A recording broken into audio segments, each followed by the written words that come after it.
안녕하십니까. 법무법인 소담의 김기범 변호사입니다.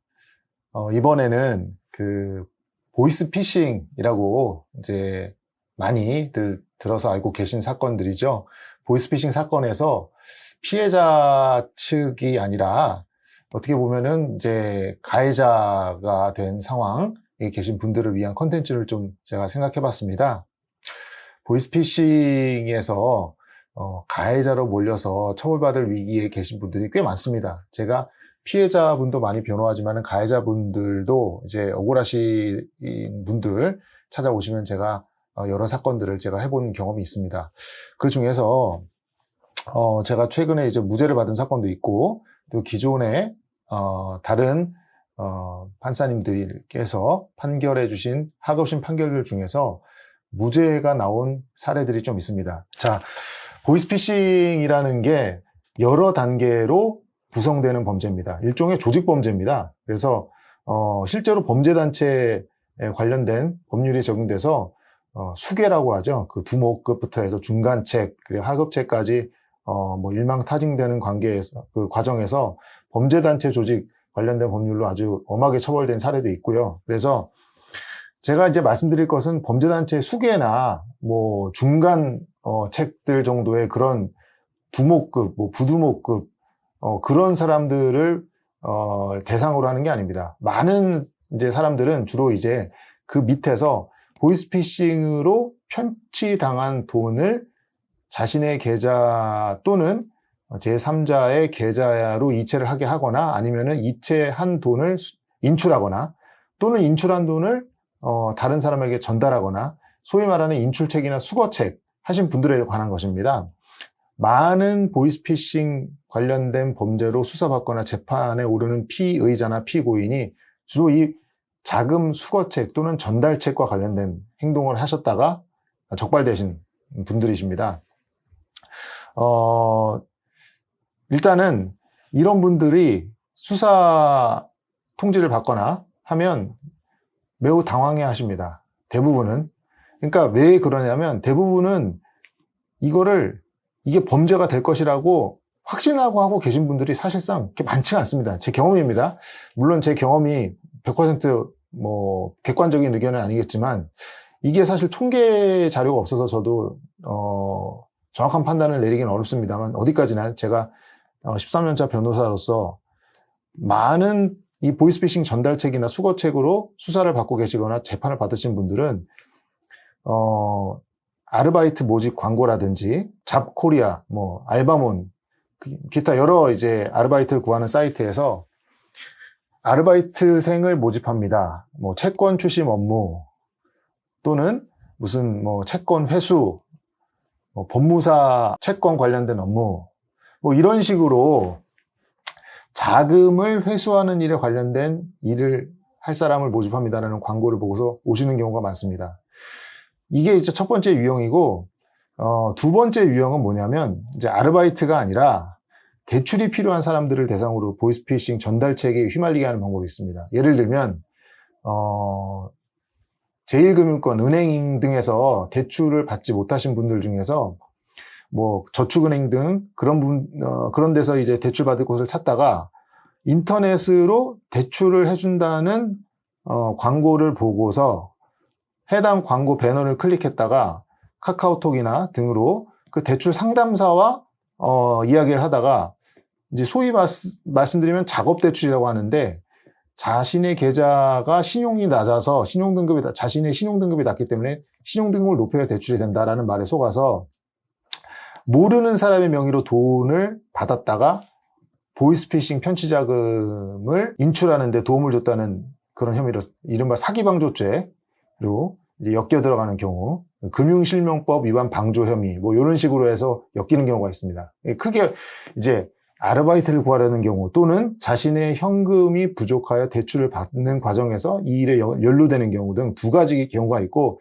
사실 그 외에도 뭐 로맨스 스캠이라든지 아니면 뭐 리딩방 투자 사기 같은 경우가 있기 때문에 여러 가지 유형들이 있지만 그것은 사실은 이제 피의자 그러니까 가해자 입장에서 봤을 때는 하급 모집책들이 관여되는 경우는 사실상 제가 앞에 말씀드린 이 두 가지가 가장 많습니다. 그래서 이 두 가지 경우를 중점적으로 제가 좀 말씀드리겠습니다. 자, 그러면 이런 상황에 이제 처했을 때 어떻게 될까요? 보통은 보이스피싱 사기는 보이스피싱이라는 말이 법률에 규정되어 있지 않고 다 사기죄로 처벌이 됩니다. 또는 사기 방조죄로 처벌이 되는데 형량이 매우 높습니다. 초범이라 할지라도 단순히 돈을 받아서 인출해서 전달해 주는 역할을 뭐 3-4번만 했다 하더라도 벌금형이 없습니다.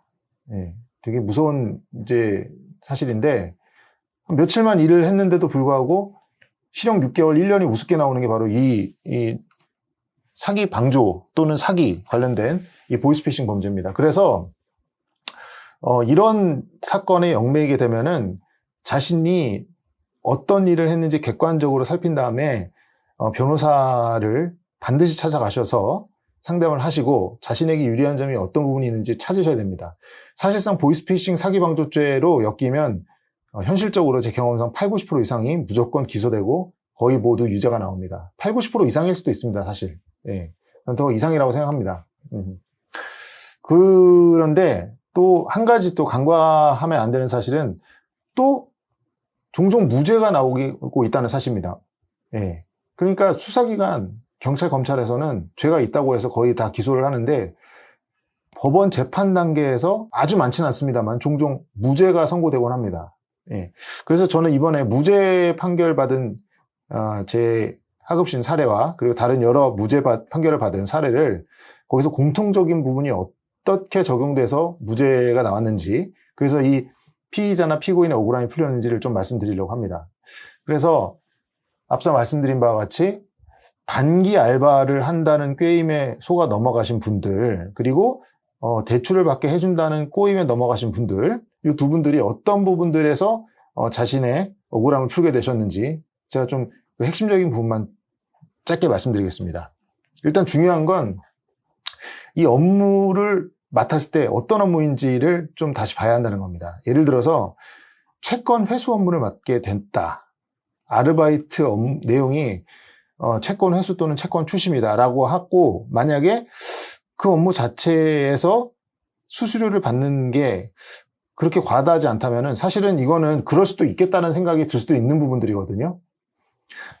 사실 그 일반인 입장에서 뭐 법무사나 변호사 채권회수 업무라는 것을 잘 모르는 게 당연합니다. 이거를 뭐 자세히 뭐 어떻게 이루어진지를 알 수가 없고, 아르바이트라고 하니까 그냥 찾아가서 사람 만나서 돈 받아서 그거를 주면 되는 일이다라고 생각하게 되는 겁니다. 물론 이것만 가지고 무죄가 나온다는 게 절대로 아닙니다.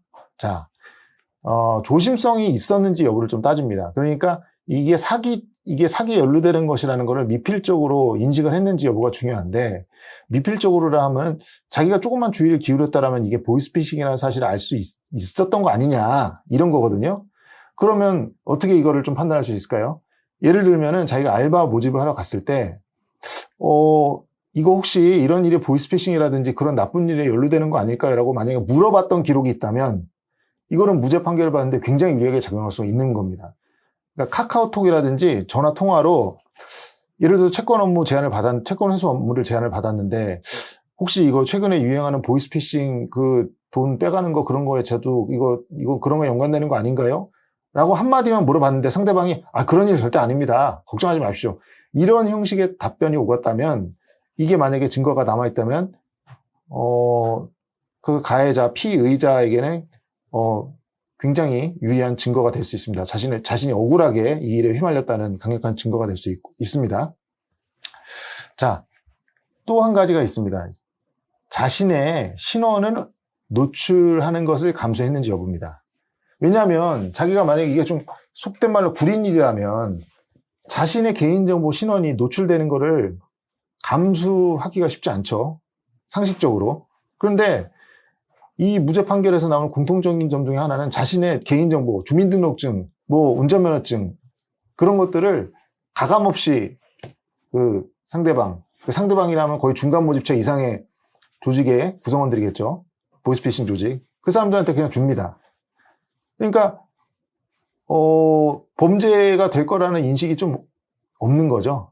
그러니까 좀 좀 나쁘게 말하면 좀 바보 같거나 멍청하다라고 볼 수도 있겠지만, 달리 생각해보면은 이게 범죄가 될 거라고 아예 생각을 못한 것일 수도 있다는 겁니다. 그런 측면에서 신원 노출을 어떻게 감수했는지 그 양상도 봅니다. 그래서 무죄 판결문에서는 요 신원 노출 여부도 따지게 됩니다. 그리고 실제로 비대면 방식으로 다 했고 상대방에 대해서 제대로 몰랐는지 여부, 그런 부분들을 자신이 어떻게 했는지를 좀 꼼꼼히 본 다음에 변호사와 이 부분 충분히 얘기하셔가지고 내가 이거는 좀 다퉈보면 하겠다 싶으면은 적극적으로 나는 연루되지 않았다는 부분을 좀 소명하셔서 억울함을 좀 푸실 수 있는 그런 계기가 됐으면 좋겠습니다.